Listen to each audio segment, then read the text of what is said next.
Seja bem-vindo às nossas aulas de exposição de Gálatas aqui da Escola Charles Spurgeon Online. Aqui quem está falando é o pastor Felipe Prestes. Eu sou pastor em uma igreja bíblica batista na cidade de Estância Velha, região metropolitana de Porto Alegre, e tenho cursado o mestrado do Centro de Pós-Graduação do Jumper da Universidade Presbiteriana Mackenzie, ali na área do Novo Testamento.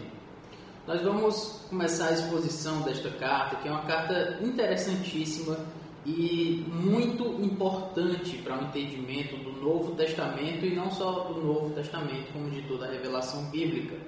A carta de Gálatas trata de vários temas sobre os quais nós vamos aqui tratar, mas um dos grandemente importantes ali é o tema da lei e graça, né? Da lei e da graça, dessa questão, né? E como nós podemos entender melhor isso. Outra questão também que nós vamos tratar é sobre qual o aspecto da lei que nós podemos seguir para hoje ou não. A gente vai ver que essa era uma tensão ali para quem Paulo está escrevendo. Então essa é uma questão que nós vamos tratar também. Essa é uma carta importantíssima. Lutero chegou a falar tão bem dela como ele falava bem da sua esposa. Então tem uma citação de Lutero que ele compara a carta de Gálatas à sua esposa Catherine von Bora.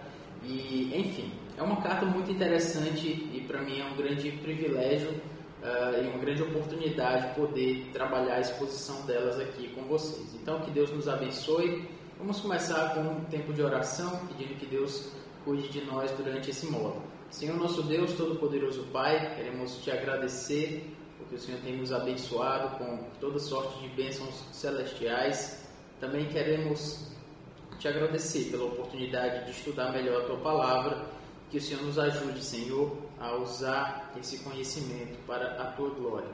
Clamamos a Ti em nome e por amor do Teu Filho, Senhor Jesus. Amém. Então, continuando aqui no nosso conteúdo, nós vamos aqui tratar sobre a introdução. Nossa primeira aula vai ser uma aula de introdução, não só no sentido de iniciarmos esse estudo, mas também no sentido de introdução mais técnico, no sentido de que nós vamos tratar sobre aspectos de data, aspectos de localidade, de destinação, de autoria do livro de Gálatas. Esse é algo de praxe, né, quando nós estamos trabalhando a exposição de livros bíblicos. Eu quero deixar claro aqui que nós, para essa primeira aula, basicamente nós vamos trabalhar com o material de Carlos Oswaldo Pinto, o livro Foco e Desenvolvimento do Novo Testamento. Ele antes tinha essa capa aqui, essa capa preta, Foco e Desenvolvimento do Novo Testamento, de Carlos Oswaldo Pinto. Hoje, a editora Agnus, ela tem publicado esse livro com uma outra capa agora, se não me engano, mais branca, mas enfim. É muito importante você ter esse livro, Foco e Desenvolvimento do Novo Testamento. Carlos Oswaldo Pinto foi um grande teólogo, né, um grande exegeta, talvez um dos maiores exegetas que o Brasil já teve. Foi um grande estudioso do Novo Testamento e do Antigo também, reconhecido, talvez até mundialmente, talvez ele seja até mais bem reconhecido fora do que dentro do Brasil, mas enfim, vale a pena ter esse livro do Carlos Oswaldo, e especialmente quando ele trata sobre a carta de Gálatas, que é o que nós vamos tratar durante esse módulo. Vamos então para as questões introdutórias. Primeiro, o título grego, né, pros Gálatas, no grego seria algo mais ou menos assim. Desculpa, deixa eu colocar aqui no branco. Pros Gálatas.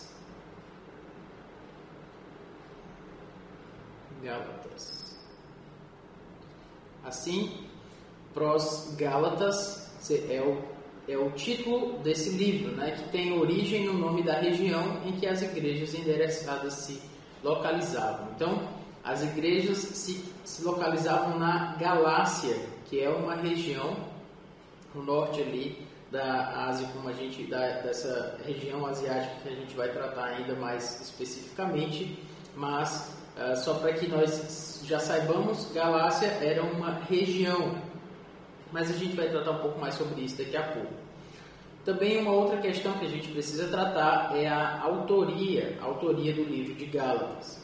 Bom, o que é interessante sobre o livro de Gálatas é que historicamente ele desfruta de uma grande aceitação plena de autoria paulina, ou seja, os estudiosos em grande parte têm aceito que Gálatas é um livro plenamente paulino. Não estou dizendo que os outros livros que são tidos como paulinos, as outras cartas paulinas, também não foram escritas por Paulo, mas o que eu estou querendo dizer é que, tradicionalmente, esse é um livro que não tem tanto debate da sua autoria, porque são vários testemunhos a favor de que Paulo, o próprio apóstolo Paulo, tenha escrito esse livro, e escrito completamente, porque também tem livros cujos debates acerca de sua autoria são acerca de quanto do livro foi escrito por Paulo, por João, enfim.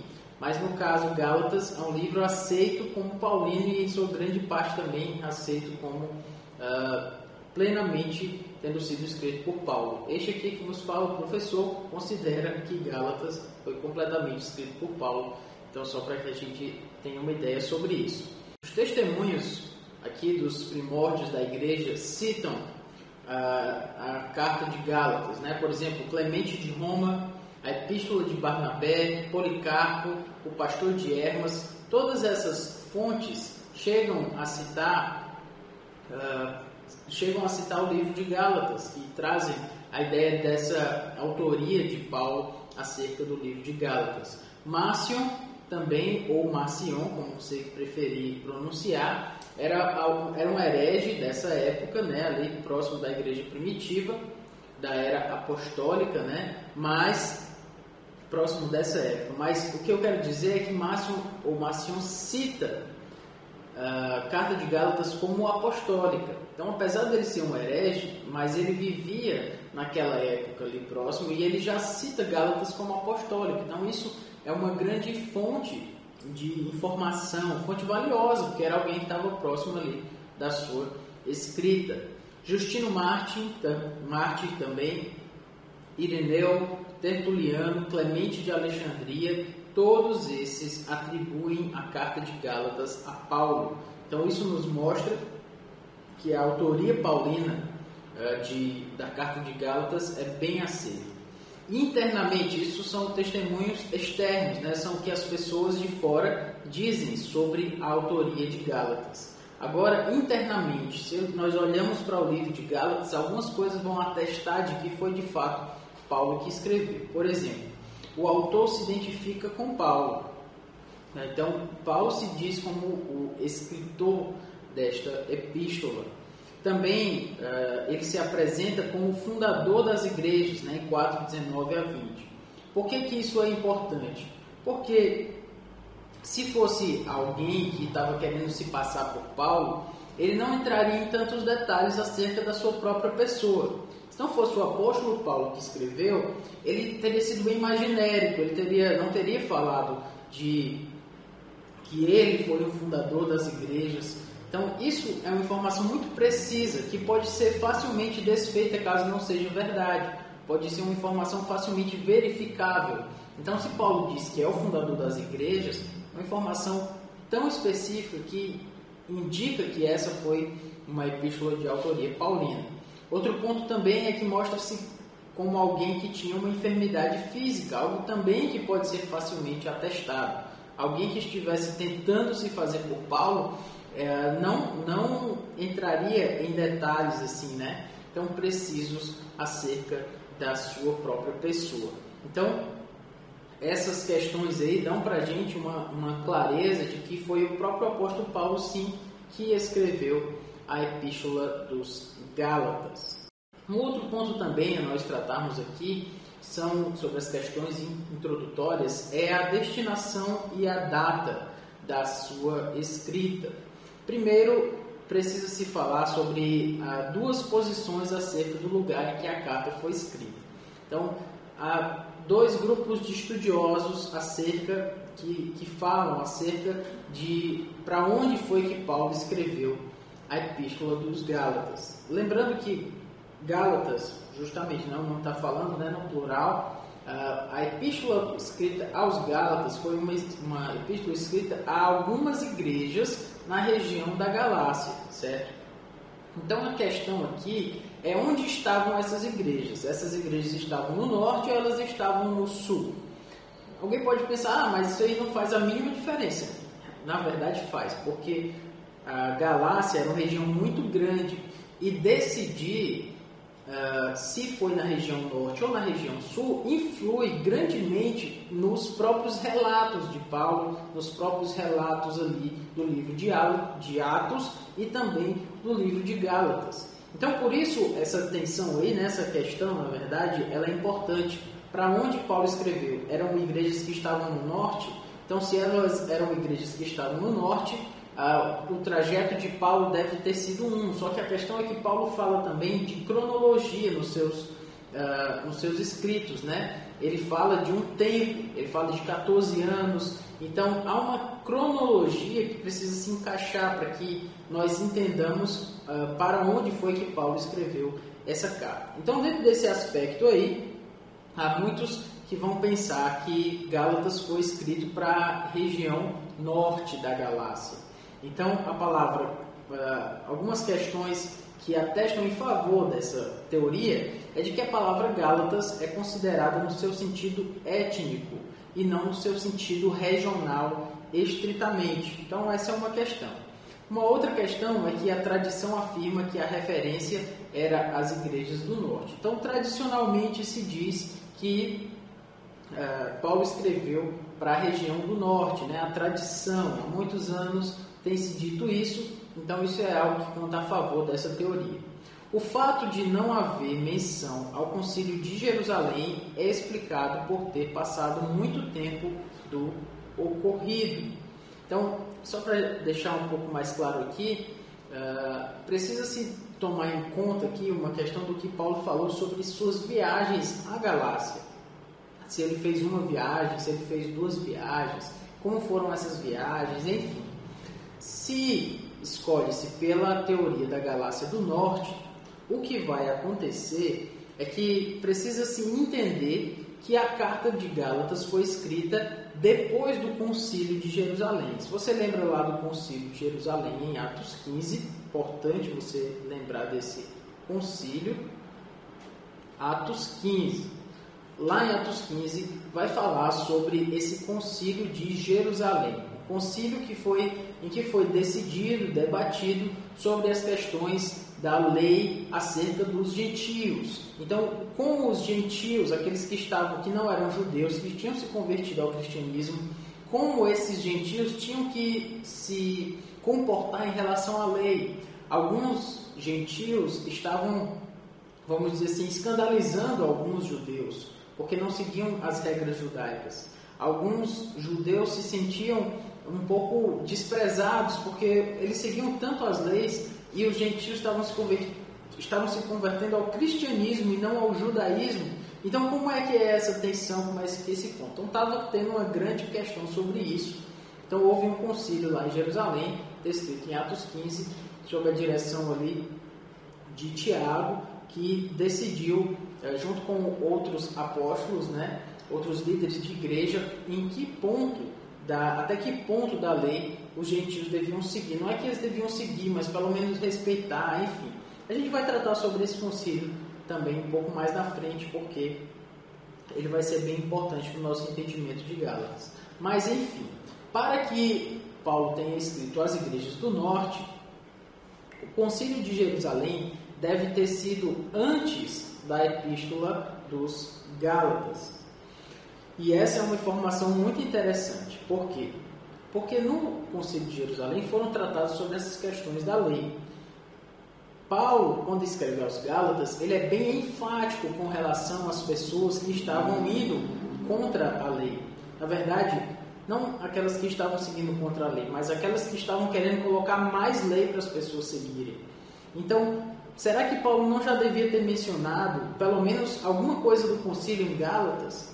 Os que defendem a teoria da Galácia do Norte vão dizer, não, mas é porque Paulo escreveu muito tempo depois do concílio. Então, porque ele escreveu muito tempo depois do concílio, então foi por isso que ele não citou. A gente vai discutir um pouco mais sobre isso depois. Bom, essa teoria da Galácia do Norte também é uma teoria que fornece tempo suficiente para todos os eventos e visitas descritos em Gálatas 1 e 2. Nós vamos ver no livro de Gálatas que há uma certa descrição de Paulo, narrativa sobre alguns eventos que ele passou. E a teoria da Galácia do Norte dá tempo suficiente para tudo isso acontecer. Bom, também tem a teoria da Galácia do Sul. Essa teoria, que é a teoria que eu vou seguir aqui, e também, na verdade, é a teoria que Carlos Oswaldo Pinto segue, ela diz que não seria necessário mencionar Barnabé se as igrejas em Gálatas tivessem sido fundadas na segunda viagem missionária de Paulo, quando Barnabé não era mais o companheiro do apóstolo. Para que a teoria da Galácia do Norte se fixasse, se consolidasse, a escrita de Gálatas ela devia estar relacionada ali na segunda viagem missionária de Paulo, certo? Então, só que na segunda viagem missionária de Paulo, Barnabé não estava mais presente. Então, na verdade, o que parece é que Gálatas foi escrito depois da primeira viagem missionária, antes da segunda viagem missionária de Paulo. Porque se fosse na segunda viagem missionária de Paulo, Paulo não estava mais com Barnabé, e Barnabé é citado por Paulo em Gálatas. Então isso é ponto a favor da Galácia do Sul, quando diz que Paulo que Paulo fundou as igrejas da Galácia do Sul na sua primeira viagem missionária. Uma outra questão é que a ausência da menção do concílio de Jerusalém é explicada ao se sugerir que a carta foi escrita antes do encontro. Então é uma teoria que faz mais sentido, porque como a carta trata de temas muito pertinentes ao que aconteceu ali no concílio, é quase que inexplicável que Paulo não tenha citado as decisões desse concílio. Mesmo que tenha passado muito tempo do concílio, mas os debates são os mesmos.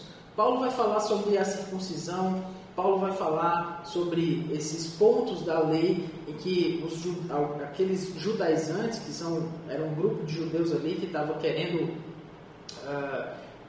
impor muito mais da lei para que as pessoas seguissem, para serem cristãs. Então, Paulo trata de temas que foram muito pertinentes ao concílio e ele não cita. Então, faz muito mais sentido entender que Paulo, na verdade, que Paulo escreveu Gálatas antes do concílio e não depois do concílio.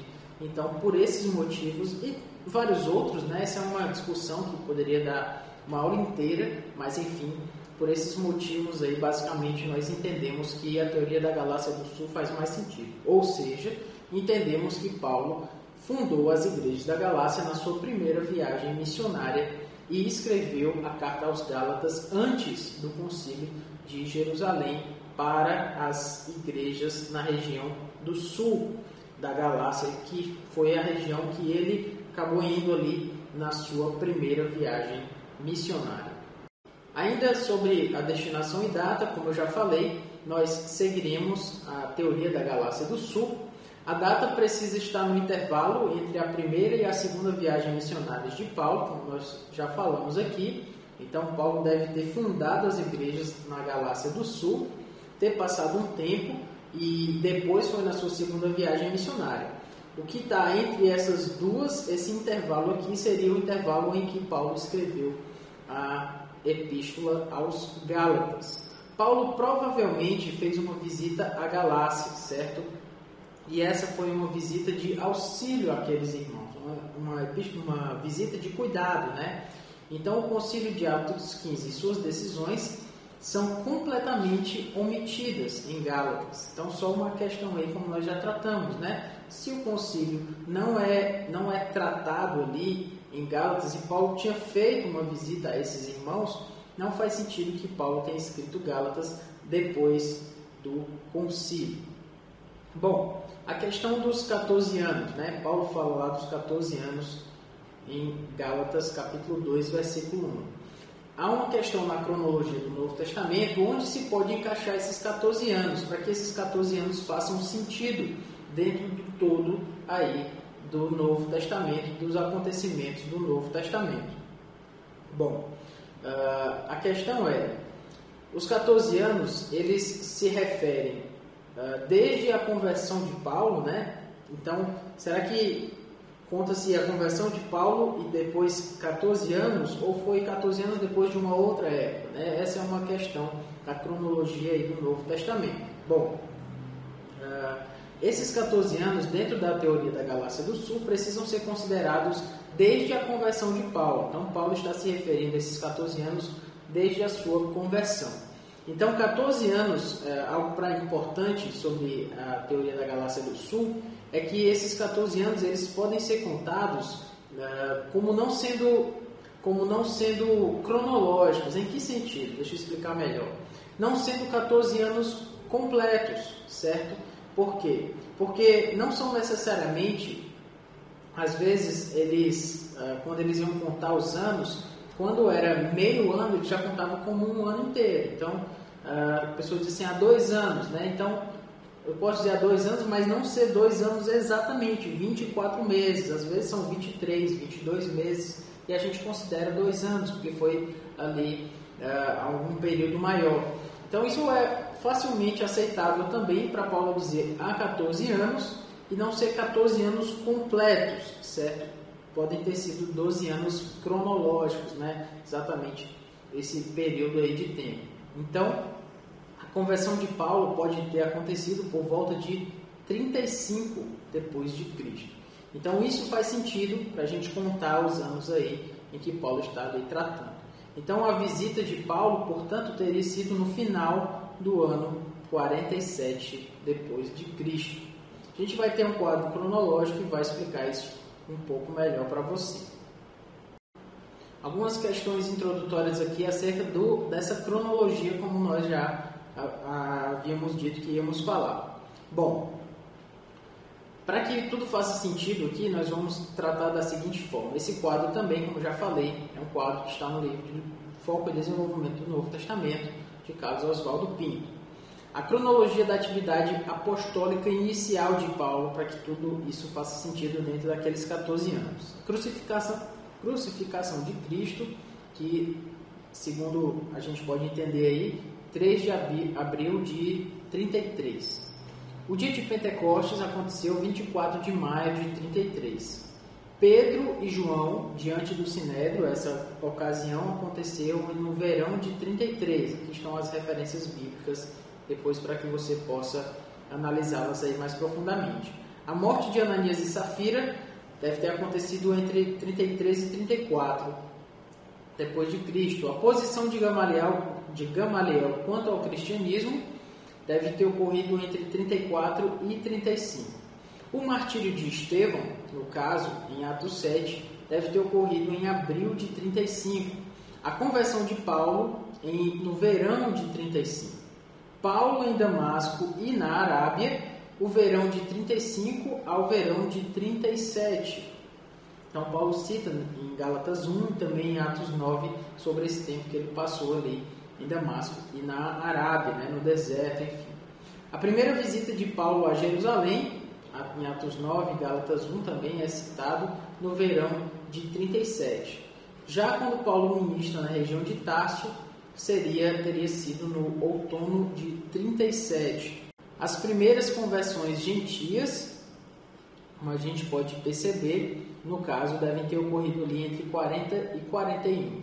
Barnabé, então, se muda para Antioquia. Então, aqui a gente começa a entender mais, porque tem muito a ver sobre a primeira viagem missionária de Paulo, a igreja de Antioquia, e enfim. Então, nós temos aqui em 41. Barnabé traz Paulo a Antioquia. Então, você deve se lembrar, né, que Barnabé foi até Paulo, trouxe Paulo para que ele fosse meio que introduzido ali, já que Paulo era tão visto com tanta desconfiança, já que ele era um opositor do cristianismo. então isso na primavera de 43. Ágabo prediz a fome na primavera de 44. Herodes Agripa ordena a execução de Tiago ali na primavera de 44. A visita de Auxílio, Auxílio aqui, então Auxília, a segunda viagem de Paulo a Jerusalém teria sido em outono de 47. Paulo e Barnabé ministram em Antioquia, então você deve lembrar desse tempo aqui em que Paulo está ali em Antioquia com Barnabé, eles estavam servindo a Deus ali na igreja de Antioquia. Isso deve ter ocorrido do outono de 47 à primavera de 48. A primeira viagem missionária de Paulo em Atos 13 e 14. Então Paulo segue ali por aquelas regiões, a gente vai também ter um mapa sobre isso, em primavera de 48 e outono de 49, nessa época aí. Pedro ministra em Antioquia, isso está escrito em Gálatas 2, no outono de 49. E Gálatas é escrita em Antioquia, então aqui está o ponto importante aqui, da nossa aula, é que entre esse tempo aqui, eles saem na viagem missionária, é narrado lá em Gálatas 2 que Pedro ministra em Antioquia, e Paulo está ali em Gálatas escrevendo o livro, está ali em Antioquia escrevendo o livro de Gálatas, a carta aos Gálatas, em outono de 49. A visita de Paulo a Jerusalém, a terceira viagem, no caso para o concílio ali em Atos 15, no outono de 49, e Paulo e Barnabé retornam a Antioquia, aqui citado em Atos 15, 24 até 41, ali no inverno de 49 e 50. E assim a gente tem essa cronologia. É muito importante você ter, se você não tem o livro, anotar essa cronologia para que ela faça sentido para você. Tudo isso é muito importante porque é uma grande seção do livro de Gálatas que fala sobre história, Paulo vai narrando ali o que aconteceu com ele e nós precisamos ter alguma ideia de como isso aconteceu dentro do tempo, ter uma linha do tempo minimamente formada na nossa cabeça. Então, por esses motivos, é tão importante nós analisarmos a Epístola de Gálatas e eu espero que você tenha gostado dessa aula. Na próxima aula, nós vamos continuar tratando sobre as questões introdutórias e logo depois, nas próximas aulas, vamos analisar mais propriamente, fazer a análise mais propriamente dita da Epístola dos Gálatas. Então, que Deus nos abençoe, nos dê da sua graça e até a próxima aula.